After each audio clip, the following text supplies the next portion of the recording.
ત્રિપાખીઓ ગણ કાંઈ થવાનું નથી. ગયા વખતની પરિસ્થિતિ અલગ હતી, આ વર્ષની પરિસ્થિતિ અલગ છે. જે 3-4 ઉમેદવારો જે છે એની પણ ડિપોઝિટ જપ્ત થઈ જશે.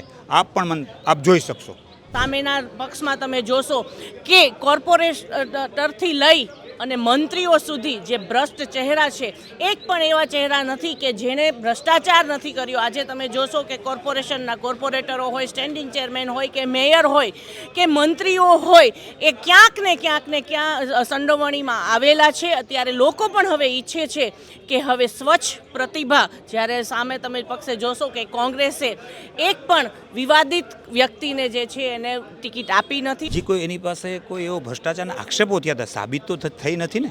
સાબિત ક્યાં થયું છે? ખાલી આક્ષેપો થયા છે દેવુબેન જાબે સામે. એ હિસાબે કોંગ્રેસે ટિકિટ આપવામાં આવી છે. સાબિત તો થયું નથી ને. ભ્રષ્ટાચારના આક્ષેપ બધા સામે થઈ શકે.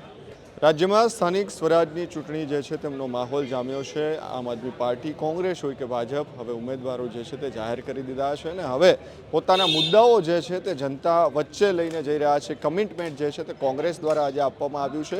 આપણી સાથે જે કોંગ્રેસના ઉમેદવારો છે રાજકોટ શહેરના, તેમની સાથે જ આપણે સીધી વાત કરશું. વસરામભાઈ, સ્થાનિક સ્વરાજની ચૂંટણીનો માહોલ જામ્યો છે, શું કહેશો? હાલની પરિસ્થિતિ, તમે જે કમિટમેન્ટ અત્યારે વચનો જે છે તે અત્યારે લોન્ચ કર્યા છે, કેવા મુદ્દાઓ રહેશે? રાજકોટના 1 થી 18 વોર્ડમાં રાજકોટ શહેર કોંગ્રેસના આગેવાનો, કાર્યકરો રૂબરૂ ફરી ઘરે ઘરે જઈ અને મેન્યુફેસ્ટો તૈયાર કર્યો છે. એમાં લોકોની વેદના, લોકોના જે કરવાના કામ હતા એ અંદર તમામ પ્રકારના ઉમેરી લીધા છે. આમાં એક પણ મેન્યુફેસ્ટો અમારો પોતાનો પેલું છે નહીં મુદ્દો. તમામ રાજકોટની જનતાએ આપેલા મુદ્દાઓ લઈ અને આજે અમે તમારી સમક્ષ રજૂ કર્યા છે અને અમે વચન આપીએ છીએ કે અમારું શાસન બેસશે 5 વર્ષ તો આમાં તમામ મુદ્દાઓ આવરી લેવામાં આવશે અને જે વચનો આપી છે સંપૂર્ણ પૂરા કરીશું. બિલકુલ. અતુલભાઈ આપણી સાથે છે. અતુલભાઈ, શું કહેશો? આજે જે કમિટમેન્ટ આપવામાં આવ્યું છે, અત્યાર સુધી વાત કરીએ તો 4 જેટલી સીટ કોંગ્રેસની હતી. આગળ કઈ રીતે હવે આખો માહોલ બનશે ચૂંટણીનો? કારણ કે અત્યારે સ્થાનિક સ્વરાજમાં આ વખતે આમ આદમી પાર્ટી પણ મેદાને છે. રાજકોટની અંદર શહેર કોંગ્રેસ પક્ષ દ્વારા રાજકોટની અંદર 18 વોર્ડમાં જે ચૂંટણીનો જે મેનિફેસ્ટો છે, કોંગ્રેસના તમામ આગેવાનો 18 વોર્ડમાં ડોર ટુ ડોર ગયા છે. પાર્ટીનો જે મેનિફેસ્ટો હતો એના લોકોના સૂચન આવેલા છે, એ લોકો સમક્ષ અમે મૂક્યા છે. લોકોને અમે નમ્ર વિનંતી કરી છે, રાજકોટની જનતાને, કે આ વખતે કોંગ્રેસને એક તક આપો. જે તમારા પ્રશ્ન હશે અમે એ સોલ્વ કરીશું. જેમાં ટ્રાફિકની સમસ્યા છે, રોડ રસ્તાની સમસ્યા છે અને ભ્રષ્ટાચાર, કે છેલ્લા 5 વર્ષની અંદર આ ભાજપની સરકારના જે પદાધિકારીઓ છે એના ભ્રષ્ટાચારથી પાયલ કર્યું છે. જેમાં સ્ટેન્ડિંગ કમિટીના ચેરમેન જે જયમીન ઠાકર છે, જેની પાસે અમે તો એને વર્ષોથી ઓળખી છીએ. પંચવટીમાં બંગલા બનાવે, ઓલી બાજુ સ્વિમિંગ પુલ બનાવે, આટલો ભ્રષ્ટાચાર કર્યો છે. અને રાજકોટના પ્રથમ નાગરિક જે મેયર કહી શકાય, એને પણ એના જે મકાન જે બનાવેલું છે, સરકારી મકાન, એની ઉપર એને ગેરકાયદેસર બાંધકામ કર્યું છે. આટલો બધો ભ્રષ્ટાચાર કર્યો છે. ખરેખર રાજકોટની જનતાને મારી નમ્ર વિનંતી છે કે આ લોકોને ઉખાડીને ફેંકી દેવા જોઈએ અને કોંગ્રેસનું શાસન આવશે. પારદર્શક વહીવટ આપશું અને ભ્રષ્ટાચાર હાવ નાબૂદ કરશું. અતુલભાઈ, આમ આદમી પાર્ટી પણ મેદાને છે. અત્યાર સુધી જોઈએ તો ગુજરાતની અંદર 2 પક્ષ લડી રહ્યા હતા, પરંતુ 10,000થી પણ વધારે ઉમેદવારો સ્થાનિક સ્વરાજની ચૂંટણીમાં આમ આદમી ઉતારવા જઈ રહી છે. કેવું લાગે છે? આ ત્રિપાખીઓ જંગ થવાનો છે? ત્રિપાખીઓ ગણ કાંઈ થવાનું નથી. ગયા વખતની પરિસ્થિતિ અલગ હતી, આ વર્ષની પરિસ્થિતિ અલગ છે. જે 3-4 ઉમેદવારો જે છે એની પણ ડિપોઝિટ જપ્ત થઈ જશે. આપ જોઈ શકશો. ગાયત્રીબા વાઘેલા છે, તેમની સાથે વાત કરીશું. શું કહેશો? અત્યારે મેનિફેસ્ટો જાહેર કરવામાં આવ્યો છે, અત્યારે પ્રચારના શ્રી ગણેશ પણ શરૂ કરી દેવામાં આવ્યા છે. જનતા વચ્ચે કેવા મુદ્દાઓને લઈને જઈ રહ્યા છો?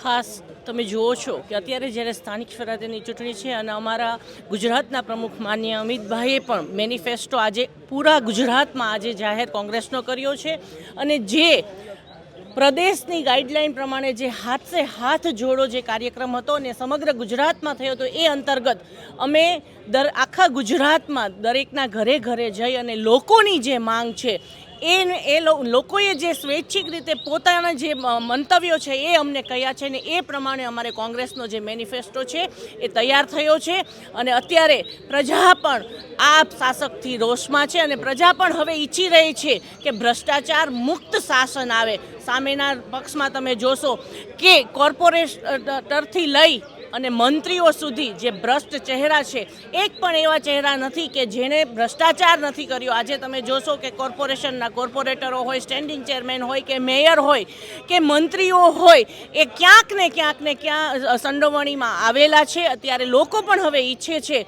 કે હવે સ્વચ્છ પ્રતિભા, જ્યારે સામે તમે પક્ષે જોશો કે કોંગ્રેસે એક પણ વિવાદિત વ્યક્તિને જે છે એને ટિકિટ આપી નથી, ત્યારે અમને પણ ખબર છે કે પ્રજા છે એ અમારી સાથે છે અને પ્રજાના આશીર્વાદ અમને અવશ્ય મળશે અને પ્રજાને જે પણ અમે કામો અત્યાર સુધી કરેલા છે એ કામો સાથે જ અમે પ્રજા પાસે મત પણ માગીએ છીએ અને હવે પ્રજા પણ ઈચ્છે છે કે રાજકોટની ભ્રષ્ટ શાસકોની હવે ખેર નથી. નેત્રીબા, રાષ્ટ્રીય અધ્યક્ષ તમારા છે મલ્લિકાર્જુન ખડગે, તેમણે કેરલાની અંદર એક નિવેદન આપ્યું કે ગુજરાતની પ્રજા અભણ છે. કેવી રીતે જુઓ છો? તમે જોશો કે જે જગ્યા હોય ત્યાંનું જે છે એની જુદી જુદી એનું પોલિટિક હોય. અમારા કદાચ ખડગેજીએ કંઈ કીધું હશે તો એ ત્યાંની પરિસ્થિતિ પ્રમાણે કીધું હશે, પણ ગુજરાતની પરિસ્થિતિ અત્યારે શું છે એ તમે જોઈ શકો છો કે ગુજરાતમાં હર હંમેશ વિપક્ષ છે એ લોકો સાથે જ રહ્યો છે અને અમે ક્યાંય પણ એવું નથી કહેતા કે અમારી પ્રજા જે છે એ અમારા માટે આશીર્વાદરૂપ છે અને એ લોકો જે ચાહશે એ જ થશે. બિલકુલ. તો હાલની જે વાત કરીએ તો જે કમિટમેન્ટ આપ્યા છે, અત્યાર સુધી ભાજપે આ બધા કામ કર્યા છે તેવું તેમનું કહેવું છે. તો આ કમિટમેન્ટ તો અત્યાર સુધી જે સિટી બસો ચાલતી હતી, પાણીનો જે પ્રશ્ન જે 30 મિનિટ અત્યારે મળે જ છે, તો ખાલી 15 મિનિટનો વધારો ને એ બધું કરવામાં આવ્યું છે. તો લાગે છે કે પ્રજા છે તે આ તમામ કોંગ્રેસે જે કમિટમેન્ટ આપ્યા છે તેમનાથી કોંગ્રેસને મત આપશે ખરા? મેં પહેલાં જ કીધું કે કયા સંજોગોમાં કઈ ઇલેક્શન લડાય છે. આ કોર્પોરેશનનું ઇલેક્શન છે. લોકો ચોક્કસ જોશે કે અમારા કામો કરવા માટે કોણ તત્પર છે. અત્યારે તમે જોશો કે ઘણા એવા વોર્ડ છે કે જે ચાલુ કોર્પોરેટર છે એના લોકો ઓળખતા પણ નથી. ત્યારે અમે એ પણ મુદ્દો લઈએ છીએ કે અમારા બધા જે કોર્પોરેટરો છે એ બધાના સ્થાનિક લોકોના ઘરે ઘરે જઈ અને એમના જે કામો છે એનું જે સૂચન હશે એ ચોક્કસ કરશે. અને તમે વાત કરો છો કે પાણીની, તો એક પણ રાજકોટનો એવો વિસ્તાર નથી કે જ્યાં જો એ લોકોએ 25 અને 30 મિનિટની વાત કરી હોય તો ક્યાંય પણ 25 મિનિટ પૂરતા ફોર્સથી પાણી આવતું હોય. અત્યારે પણ ઘણા એવા વોર્ડ છે કે જે એમાં ત્યાં પાણીની લાઈન નથી, ટેન્કરથી અત્યારે પણ પાણી આપવામાં આવે છે અને એ પણ પાણી ટાઈમસર આપવામાં આવતું નથી. હજી 10 દિવસ પહેલાંનો જ તમે જોશો કે વોર્ડ નંબર 3ના જે ઘણા વિસ્તારો છે કે જ્યાં ટેન્કરથી પાણી જાય છે ત્યાં બિલકુલ 3 દિવસ સુધી પાણી નહોતું આપ્યું. અત્યારે પણ ઘણા એવા વિસ્તારો છે કે જ્યાં ગંદુ પાણી આવે છે. તો આ તમે કહેશો કે જે અમારા મેનિફેસ્ટોમાં કોંગ્રેસે જે પણ મેનિફેસ્ટો માટે કીધું છે એ ચોક્કસ કરશે. 30 વર્ષથી ગુજરાતની અંદર ભાજપની સત્તા છે, તમે પણ જોઈ રહ્યા છો. શું લાગે છે કે આ વખતે પરિવર્તન કોંગ્રેસ કેવી રીતે સ્થાનિક સ્વરાજ્યની ચૂંટણીમાં લઈ આવી શકશે? ખાસ કરીને ગુજરાત પ્રદેશ કમિટીએ આખા ગુજરાતની અંદર યુવાનોને તો ટિકિટ આપવામાં આવી છે. સ્વચ્છ પ્રતિભાવ છે, સારા ઉમેદવાર કરે છે, LLB, એડવોકેટ, અધર જ્ઞાતિ ડૉક્ટરો છે, એટલે સારા ઉમેદવાર આપે છે. અને પ્રજાને અમે એક વિનંતી કરી છે, જે પણ સારો ઉમેદવાર હોય એને ચૂંટો એવી નમ્ર અપીલ કરવામાં આવે છે. અને ભ્રષ્ટમુક્ત શાસન આપશું, સારો વહીવટ કરશું અને એક પણ માણસને રાજકોટ મહાનગરપાલિકા તમામ ગુજરાતની અંદર કોઈ લાંચ આપે નહીં, એ પણ હેલ્પલાઇન ચાલુ કરશું એવી અમે લોકોને સમક્ષ માગણી મૂકવામાં આવશે. તમે ભ્રષ્ટાચારની વાત કરી ત્યારે હું તમને કહેવા માંગીશ કે દેવુબેન જાદવ કે જે કોંગ્રેસમાંથી હવે લડી રહ્યા છે, ભાજપમાં તેમણે આવાસ યોજનાની અંદર ભ્રષ્ટાચારના તેમની ઉપર આરોપ લાગ્યા હતા અને કોંગ્રેસે જેમને ટિકિટ આપી, તો ભ્રષ્ટાચારની ક્યાં વાત આવશે આમાં? હજી કોઈ એની પાસે કોઈ એવો ભ્રષ્ટાચારના આક્ષેપો થયા હતા, સાબિત તો થઈ નથી ને. સાબિત ક્યાં થયું છે? ખાલી આક્ષેપો થયા છે દેવુબેન જાદવ સામે, એ હિસાબે કોંગ્રેસે ટિકિટ આપવામાં આવી છે. સાબિત તો થયું નથી ને. ભ્રષ્ટાચારના આક્ષેપ બધા સામે થઈ શકે. કેરલામાં મલ્લિકાર્જુન ખડગે છે, તેમણે નિવેદન આપ્યું છે, એમને કઈ રીતે જોઈ રહ્યા છો? ગુજરાતી અભણ છે તેવું. એ અમારા પાર્ટીના હાઈકમાન્ડ છે, એને જે પ્રશ્ન કર્યો છે એમાં હું કંઈ વિવાદમાં પડવા માગતો નથી.